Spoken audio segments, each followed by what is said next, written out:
Did you have any specific triggers for your awakening, or it was more a process of curiosity about the reality, study and spiritual practices? I always love to answer this many times. This is a very frequently asked question. Most of the time I'll just put it on side, don't answer, because I'm a little bored of answering the same question. How many times should I? But for sake of you coming all the way from a distance. The point is that a rose is born as a rose did nothing to be a rose. Are you getting? A rose is born as a rose never did any learning, training, teaching, curiosity, awakening, seeking, guidance, nothing. Rose is born like a rose, and so that's the fact of a rose. And in case of this, that's the case, was just born in a family where many Swamis and many learned people would come and be our guest. And my parents were very loving and with great servitude.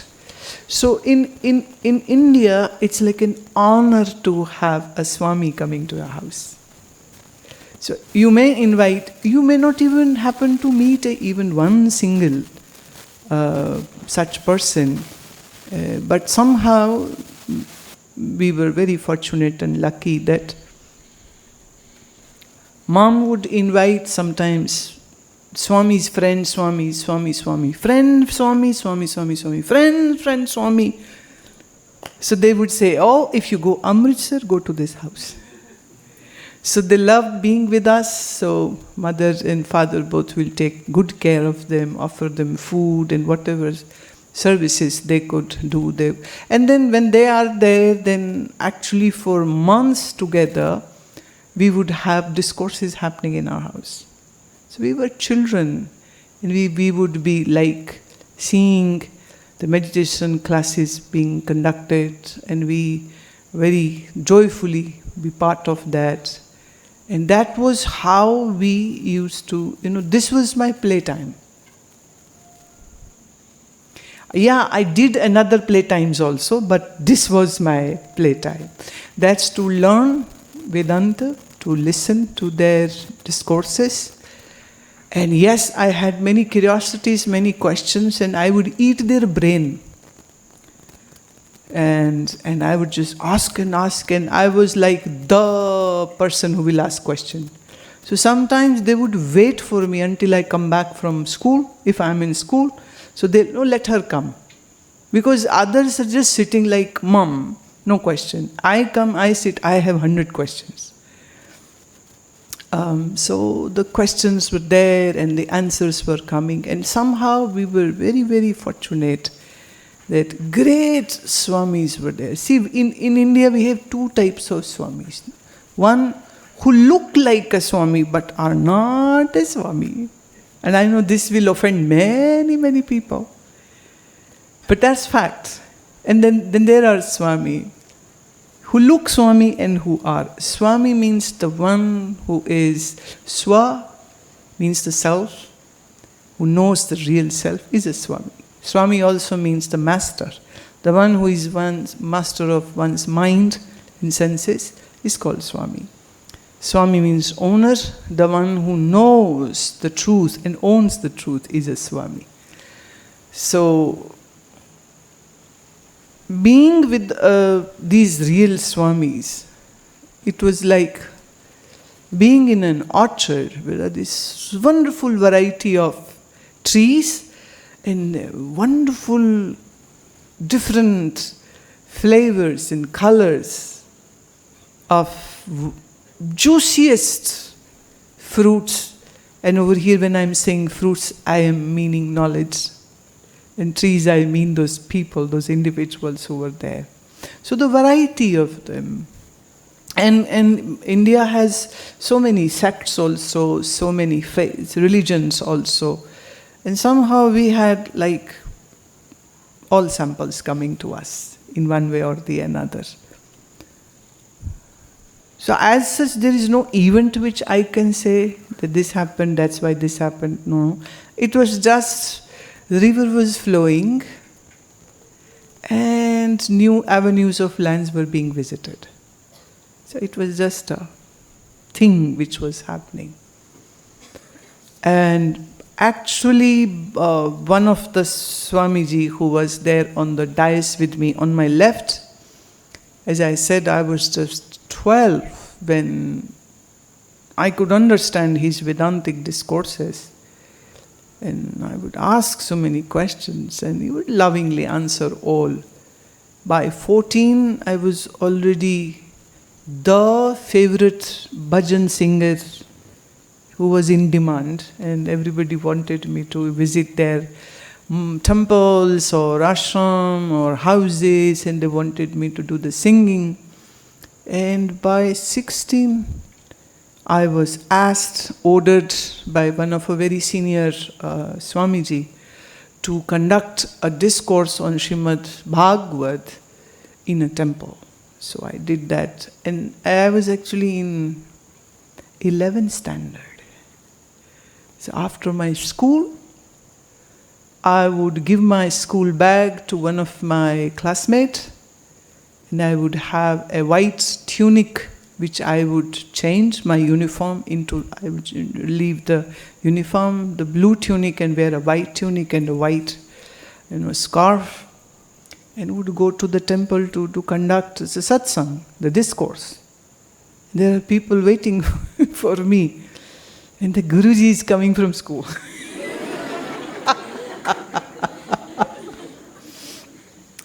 Yeah, the Guruji is bunking school sometimes because their program is at 11 a.m. and my classes won't end before like 2 p.m. So I have been speaking so many lies to run away from school. So I have, somebody has died, or my stomach is hurting, or like that. So many excuses. In that age, the girls would make an excuse to run off or go for a cinema or shopping with a boyfriend. And I would make excuses and lies so that I can go and do satsang. So who is my date? Old ladies. Old ladies and men and some young boys, some young, very young girls. And there were some who were in my college. And oh, you are in my college. I said, don't tell anybody. What I do after the 11th standard was prep. It was called prep, that would happen in the college. So I said, no, don't tell anybody what I do. So she would, oh yes. So I was like a lamb following me all the time. These 2-3 girls were like, they had become my chela. And they would follow me everywhere, and they would, with the bow head and folded hand, and I was, don't do this, don't follow me like this. Put your head up. Don't do this. Because the other girls would say, why these 2 girls are, with the folded hands following me wherever. I go canteen, they're there. I go garden, they're there. I go to the gate, they're there. And they were trying to, join me for wherever I would go, they wanted that. So the thing is, I am some crack case. Can't be exemplified.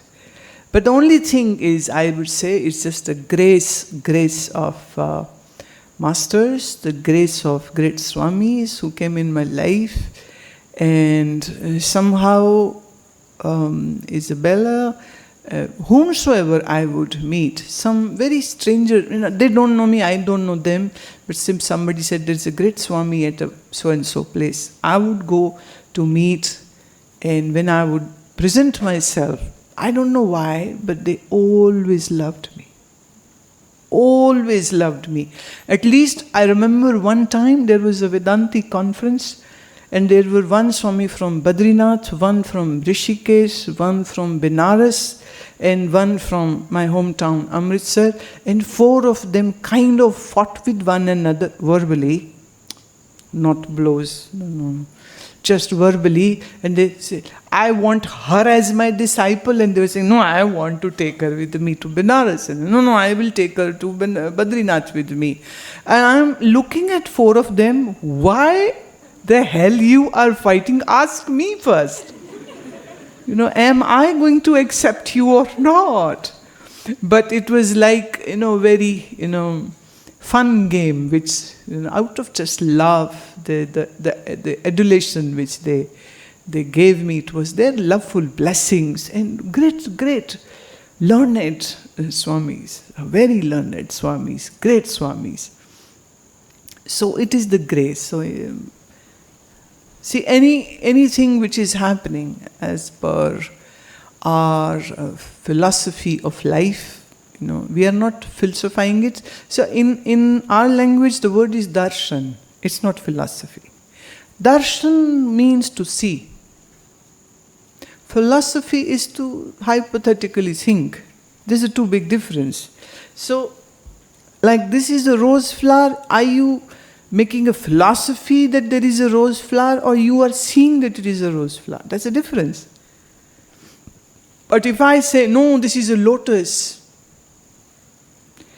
or I say, no, it's a black rose, a white rose, or this is a magnolia, or this is a daffodil, any name, and I say, no, then you will maybe have to imagine or use your craziness of the mind to say, okay, this is not it seems and looks like a red rose, but if Gurumaa is saying it's a lotus, maybe it is a lotus and we can't see it, so maybe it is a lotus. Now when the maybe comes in, that's what philosophy is. It's just maybe. But we don't have word philosophy equated with word darshan. Darshan is to see. You have a female body, you see it, you know it. You have a male body, you know it, you see it. There is nothing to philosophize about it. It's not a projection, it's your reality, physical reality. So similarly, the physical reality is observable, seeable, perceivable, understandable. And the reality of your own true self is something which the mind has to explore and know. And yet there is nobody on this earth who will say, I don't exist. Can anybody say this? I don't exist. Even if somebody repeats this statement that I don't exist, the one who is saying this is existing. So nobody can say, I don't, you can't speak and say, I am dumb. How can you be dumb? You are speaking. Nobody can say, while speaking, I am mute. I don't have any tongue in my mouth. Not believable. Not believable at all. So the reality is we can debate and discuss whether God exists or not exists, and you can be an atheist or theist or antagonist, but nobody can say, I don't exist. Can anyone say that I don't exist? Yes, you do exist. And that is whole Vedanta, is to explore what is your reality. Are you just a body, just a mind, just the emotions, just the desires, just the dreams, or something else? Or are you who is witnessing all these activities which are happening in the mind, body, senses and your subconscious? So Vedanta hits the bullseye. No room for belief system. No room for, you have to do this and then this will happen. No. It's all about revelation. It's all about exploration. So once you have explored it, see, the physical appearance is very, very evident to everybody. Everybody knows, I have a body, I'm a male, I'm a female, I'm tall, dark, fat, slim, Caucasian or Asian or Chinese or Indian or Russian. You know that from the features. From the features, the race can be labeled that this person is coming from this and this race or this and this country. The bodies are all different. But if I say about the mind, can you label an Indian mind and Brazilian mind and Chinese mind and Russian mind and see all the minds think, feel, emote, express, want, desire, similar. So you might be theist or atheist, but each and all one of us are common universally on that one point. And the point is we all want to have joy. And we all don't want any misery. Agree? Talk to an uneducated laborer. Talk to a criminal. Talk to a politician. Talk to a devout religious person. Talk to a communist. What will be the answer? Do they want joy? Yes. And they don't want any misery? Yes. So, we move from body to the level of the mind, and that is what all yoga is, especially the Patanjali Yoga Sutra, about what mind is, how it functions, what are the levels of the mind. And as you have seen yesterday, we have released the Patanjali Yoga Sutras, my commentary in Hindi language and in English language simultaneously together. Beautiful books have come out. And this was my very keen desire that I spoke in Hindi because my audience was in the Hindi language. But I simultaneously got it translated into English because there was a big vacuum for an extensive and logical explanation on Patanjali Yoga Sutras. I had this thing, this drive was there. I have to bring this to all people. The language should not be a barrier for anybody. I have to make it available to everybody because that's the birthright of every human being, that one should know what the mind is, how the mind functions. Once the mind is understood, and then actually the Vedanta begins, and then you move into the realm of your own identity, your own existence, your own self.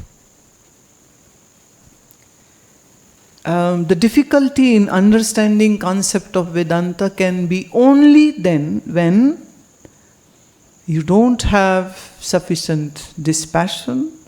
Your mind is too broken and scattered and running after things, people, money, love, joy, this, that. Too many disturbances.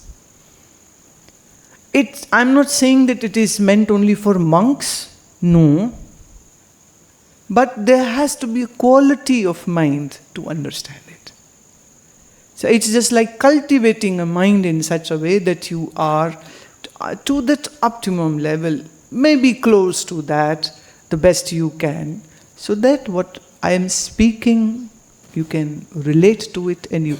Acha, even now what I am speaking, am I speaking too difficult that you can't understand? Because I am talking about you. I am at the moment omitting the Sanskrit sutras and I am not quoting from any scripture. But what I am speaking is a scripture. Just making it easy for people like you and all the others who have English as their first language. I can speak fair enough English and yet when the question of Yoga Nidra came up, I had to learn Spanish. So I gave some 2 months to learn Española and mastered the language which was required for me. And one of my disciples, Diana Pizarro, She's from South America.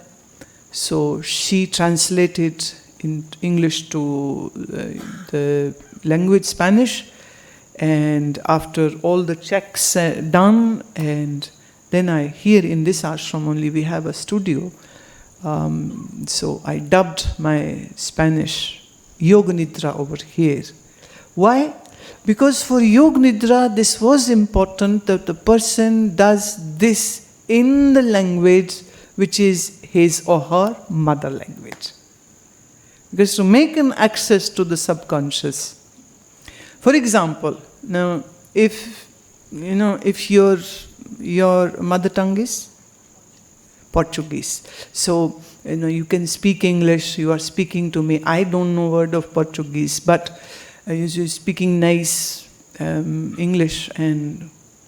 But if Isabella gets angry, really angry, would she speak in English or Portuguese then?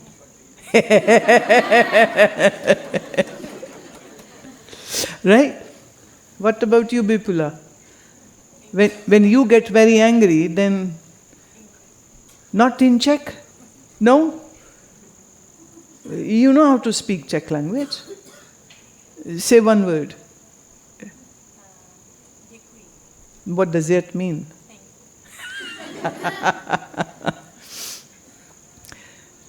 So if the mother's tongue is English or Portuguese or,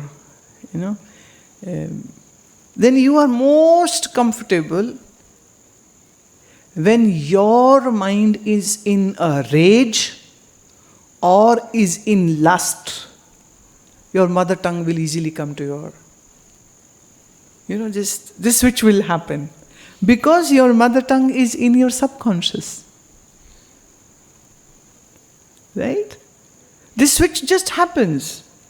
So for the Yoga Nidra it was important that because Diana English was okay. She met me in Florida. She works in a court, and but the fluency was in Spanish. Now the South American Spanish is different from the Spain Spanish. The Brazilians, they have a bit different, and the region-wise some colors come. There comes a difference. But I tried to do the best what I could. Reason being, those who speak Spanish, when they will do Yoga Nidra in Spanish, they will have a wonderful experience. If they do in English, then their mind will be too busy in translating what it is. And the whole objective of silencing your prefrontal brain won't happen. So the active thinking has to be stopped. And surrendering to my voice is very, very important. So that the trust and the faith of leaning to the instructions and following it as it is being said is very important. So for Patanjali Yoga Sutras, this was the idea right in the beginning. And that's what I'm now doing with all the Vedanta scriptures also. If I speak on Vedanta Sar, Atma Bodh, Drigdrishya Vivek, and whatnot, so many long list of the scriptures which I have done. Simultaneously we are getting it translated and published. Because I don't wish to waste time with external publishing houses. That's a nonsense. And we do it in the way we find it more comfortable. And Patanjali Yoga Sutra was 80th book. Approximately they are saying. So maybe 79 or maybe 80, whatever the number is. So I love books, so I love to, get the things into. So coming back to your point, once the realization has happened that this flower is a magnolia, then you don't have to do anything to assert that it is a magnolia. It is, it chapter closed. Similarly, the day this sharp, definitive affirmation comes, I am Satchitananda, I am a Brahma, chapter is totally closed. What is left is the drama of the physical life and your some of the karmas which are still going to give your fruits, the prarabdha which was the reason for the body to happen. And maybe few more bodies doesn't matter at all, because if I am not body, then even now I am birthless. So how does it matter whether there is a body or there is no body, or there is a life or there is no life? So this awakening, existential understanding, not intellectual understanding, is required. That rolls the ball. And once the awakening has happened, then what do? You just do what you want to do. So I was always into this teaching, so teaching, sharing and celebrating. So we create excuses in this ashram to celebrate. Okay, what's next? We finish one, then okay, what's next? Right? I was joking, yesterday. Did you see the documentary? So in that documentary, in some of the clips, I had a bellyful laughter. I said, it is a baby Guruji. Baby Guruji, because 24 years old in that particular video. And Hari Milan has some of the photographs in which this body is 16 years old. So I'm 16 years old, and a lot of these garlands in that was the last day in the temple, my first satsang. Last day, they brought a photographer specially to get the photo clicked, and now it is a historical picture. Historical picture, because that year was 1983. Calculation. 40 years ago. Oh my God. See, 40 years ago was the first public bigger satsang. Before that were like smaller in the houses, in the rooms. So what does a Gyani do? Whatever Gyani feels like, whatever Gyani's prarabdha is, destiny is. So Arjuna was a fighter, he kept on fighting. Vashishta was a teacher, kept on teaching. And Rishi Vashishta was a priest to kings, so he kept on doing that work. Yagvalkya was a teacher, a principal of a Gurukul, a Vedic school. He kept on doing that. And so the Vedanta doesn't stop you from doing anything. And actually, when you have awakened, this whole big wide world is just an illusion. And you are here to have fun. With the body is there, what to do? See the colors. Just see around. The garlands, the marigolds, the leaves, the lights, the stars, the clouds, the rains, the dogs, the cows, the humans, the children. Just have fun. Because there's nobody else other than you. Say, in Hindi, I sing a song which says that my intoxication has brought me to a point where there is nothing other than me. My knowledge has brought me to a pedestal where it's just me in all forms, in all beings. There is no me and you, there is just this pure existence, asti, that which exists. That's what we call the non-duality. But to teach, obviously, I have to work through the mind, because you're asking through the mind. Your body traveled all the way from Brazil to here to meet. I know you must have a story how you happened to end up here. So it's just a beautiful journey. And we have this Vedic prayer. Repeat after me. Sarve bhavantu sukhinah, sarve santu niramaya, sarve bhadrani pashyantu, mam kaschit dukh bhag bhavet. May all be in happiness. May all be free of all miseries and pain. May all live wonderfully and peacefully, and may all sentient beings in this universe be in this state of peace and peace and peace. So a Rishi is not praying for somebody else. Isn't this what you would wish? Isn't this what you would wish? So actually it's the same thing what we are asking for. Because at the existence level we are not different. So in a way every mind is asking and seeking the same thing.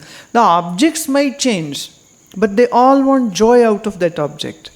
Somebody from drugs, somebody from liquor, somebody from food, somebody from sleep, somebody from sex, somebody from money, somebody from power. But what do they wish to gain? Joy. Right? Somebody by believing in God, somebody by not believing in God. What are they looking for? Still joy. So Vedanta leads you into this Advait, non-duality. And this very life, Bhikkhu Sangsena, who had come from Ladakh, was saying, he said, if this is not heaven, then what is heaven? After the morning arati, as we were walking back to the garden, he said, if this is not heaven, then what is heaven? And how come people create their own hell?